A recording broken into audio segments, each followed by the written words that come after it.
Hello everyone, আসসালামু আলাইকুম। তো আম্মু বাজার থেকে কী আনলো তোমাদের সাথে শেয়ার করি, চলো।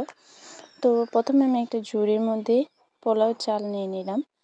তো তারপরে এইগুলো মিষ্টি নিমকি বলে, খেতে অনেক মুচমুচে আর অনেক মজাও লাগে।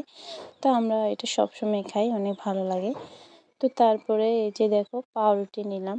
পাউরুটিটা কিন্তু অনেক বড় আর অনেক নরম তুলতুলে ছিল, দেখতে অনেক ভালো লাগছিল। তো তারপরে এই যে হুইল পাউডার নিয়ে তারপর অনেকগুলো স্টিক নুডলস এনেছে। তো নুডলসগুলো কিন্তু আমরা মাংস দিয়ে রান্না করতে অনেক ভালো লাগে, এগুলো খেতে অনেক পছন্দ করি। তো মাংস দিয়ে রান্না করলে এগুলো অনেক মজাও হয়। তো তারপর চানাচুর, চিপস, জুস এগুলো এনেছে।